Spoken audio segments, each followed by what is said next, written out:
Thanks for checking out Not Another Shooting Show on YouTube. I'm Andy Erickson. So we just shot the Rushmore State Championship. Wanted to show you some stages from that because on an audio-only podcast, audio only for now, it's hard to understand what we're talking about. So thought I would show you some of the stages from that match. I started on stage 4. I'll just play the video and then I'll kind of go back through it and kind of point out some stuff. The poppers, the mini poppers, did not have much of a sound. They were new. The range owns all these poppers, and none of these were used last year at Area 3. But so we'll start over here when this loops around. So listen to the popper. Like, you don't even really hear it when it gets hit. So over here in this corner, there was this target. You had to go here. The very next target I chose to shoot was straight through the port. It was low. Some people wanted to go to the high one because it was easier to get to, but then it was almost more awkward because you're almost going backwards to the low one. So I just went straight to the low one. And then there's this one target here. That's the only target you can shoot from here. But do you see that no-shoot partial just to the left of it that's behind the wall? Well, you got to shoot that from the next shooting area, and watch what I do. I reload and go shoot the poppers, and I never went back to it. So I finished thinking, not a great first stage, but it could have been worse, but it was worse. I had an FTSA and 2 mic. Great way to start the day. So we'll move on to the next stage. I did not shoot a mic on this stage. One of the few stages I did not shoot a mic. Although I have no idea why I went back and shot that a third time. That was really dumb. This little area was kind of interesting here because you had the stack to shoot out on, but the poppers kind of slowed you down moving through there. And then this little area really messed with people. When I go through the whole thing again here, I'll take more time on it. So it's starting over. So these 3 targets, shoot that one. The one off to the side, that's a ways out there. That was probably 15 yards or so. I charged on that one. Some people would shoot it static from the back. Man, the minis, I had so many makeups on the minis. You had to get all the way up to the fault line to shoot that mini, and then you had the 2 stacked on the left. Luckily, the other 2 poppers were big. They were not too tough to shoot coming in on. Back out on that, and then this is the spot that made the most sense to reload because there's the only spot where you had nothing going on. So tried to get it done as quick as possible, and then the tucks and that one. So right here, I pounded it into my head, visualizing, do not shoot the no-shoot partial. Do not shoot the no-shoot partial, because I was going to be coming in, charging, and I knew if I charged it, especially after I already had 2 mics, I didn't want to take a risk. I decided I'm saving that for last. I'm going to enter on the open paper, post up, put 2 good ones on the tucks, which that tucks back there, it was a ways, probably 15 yards or so. And a lot of people went to war with that thing. A guy in our squad spent 6 seconds shooting at that thing. Just absolutely went to war on it. And then a couple of poppers. One that's off to the left you can't see right now. There it is. Of course, mini, I missed it. And that's how I chose to finish that one off. So 2 stages, 2 mics. That stage was okay. Wasn't great, but I didn't die on that stage.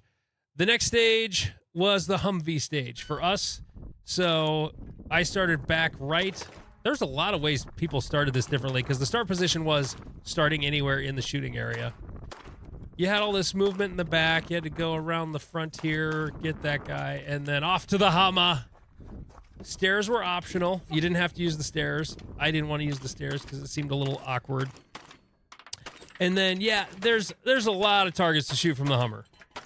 Now, once this comes back around, I'll point out where you can actually shoot more targets than just that. So, right there, I decided, a lot of people started just forward on that low target, draw fast, bop, bop, and then back up to this popper. That never even crossed my mind. I was kind of surprised when I saw some really good shooters do that because it just seemed more awkward to do that. But then they would charge hard left. So they're saving sort of a halfway movement across, I guess. I don't know. It seemed really awkward to me to try to do that from there, so I did not.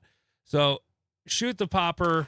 It was like 2 steps forward, blast that, and then over to here, this target on the left, and then there's another one to the right that you can shoot. I'm pretty sure I have a mic on the second target I shoot here. I was very unstable, and you can even see, like, the first shot is really high.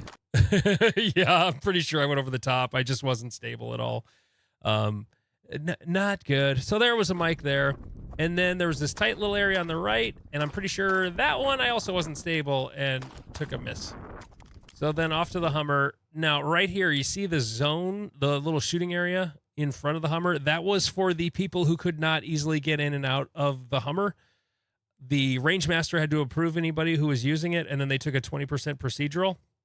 And only one guy in the match did that, but that was the option. It was not, well, you can do this or you can do that. Now, I forgot to point out, I'm going to go back a little farther. So right here, after I shoot that first popper, you can see there's 2 poppers you can see and then 1 paper. So that was an option to shoot those from there. You could also shoot some of them further down range, you know, to the left behind the vortex sign. I didn't see anybody do that, but that's, you know, sort of the legality of how that was okay. So then go forward, reload. They see the other targets there you could shoot from the rear shooting area. And then run around shooting targets from the Humvee. The Humvee did not take a bullet in the match. A friend of mine actually missed a popper. He took an FTSA on a popper because it happened to be behind one of the pillars, and he just never saw it when he was sitting in the Humvee. So that was a bummer. All right, let's move on to a double bay. This would have been 3A. So on this stage, you had the stomp pad and a swinging plate. 3 targets to the left, 3 targets to the right. My plan was to stomp it and blast the plate right away. As you can see, that didn't work out for me. So after the first pass, missed again, I just said the hell with it, I'm off. Now, I forgot to mention, this is also right after I had my squib. I didn't include the squib video because it's 2 targets and you don't really see anything stage-wise anyway.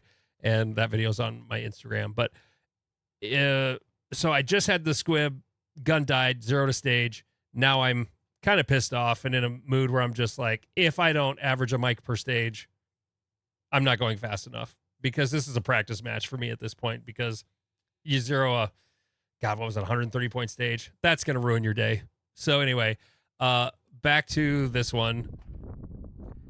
I missed the plate on the first go. Decided I'll get it on the way by. A lot of people plan that they run up, stomp it, and then come back by like this to get it. I shot 6 rounds at that and only had 2 hits on the paper. I was the CRO on this bay, and the actual correct play for this stage, believe it or not, was not to try to do this on the move. The best way to do this was to absolutely post up on that very first plate and just shoot it. Just shoot it. Don't try to do it on the move. I get why everybody wants to, but that wasn't the play. The people who actually just shot the thing were the ones who did the best on it. And a lot of people, if they missed that plate in the middle, they just skipped it. They didn't go back. They just took the mic and called it a day, which wasn't the worst thing ever because it was a relatively low point stage. You know, 13 rounds wasn't a lot of points. And then you had another double bay right after it. That, by the way, my banners took a beating. Anybody who hit the hardcover yellow, that the banners just got shredded. They're fabric banners. Anyway, let's move on to the stage. Other stage that was in the bay I was the CRO for was this one with the X's. Now, before this gets rolling, I'm gonna pause it and back up. So, shaped like an X, straight down range was the backstop. So, you had one backstop on this bay because it's got 4 bays. It's one of the, this isn't the bay the 270 stage was in for Area 3 last year, but it's the one just to the south of that bay. So there's berms on 4 sides and an opening in the back left. So for the first stage, the conventional berm was the backstop. And then as soon as they were reholstered for the next stage, then that berm to the right was now the the backstop for purposes of the 180. So when this gets started, I saw somebody shoot this right before me because I had to go help Bruce with something, the match director, and I decided, man, these swingers are so freaking slow to come out, and they're slow to move too. They're not fast swingers at all. I just decided I'm going to shoot that popper, and I'm going to shoot the other popper, and then that swinger, and then that swinger. So that's what I did. I went bang, ding, and then just ran to the end, tried to drive that down, put 2 on it, got all the hits. Hits weren't fantastic, but I did get all the hits. So, and then Team Glock cheering me on from back there. There was a little bit of a problem afterwards. The time was, there's a discrepancy with the time. The RO called out 12 and change, and the tablet RO had already sucked it in, and it was 8 and change, and I think 8:69 was the official time. He just bumped the timer. But then my friend Aaron, he was, one of the guys going, "Yeah, Andy," at the back. So he shot my exact plan.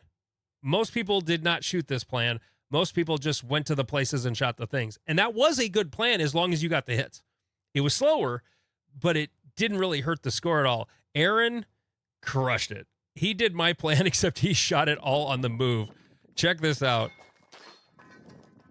As soon as he's done, he charged that one. He saw it way longer than I did.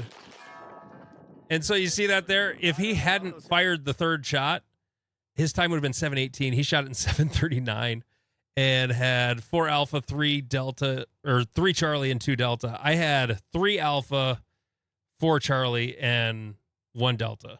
Or no, I had 3, 5, and 1, I think is what I had. So my points, I can't do math that quick. He had a better score than me, though. That's all I know. Anyway, so if you enjoyed this video, thank you for watching all the way to the end, and make sure you like and subscribe and do all those things, because, YouTube, and episodes of Not Another Shooting Show every Wednesday and Friday. Go subscribe wherever you get your podcasts. Thanks.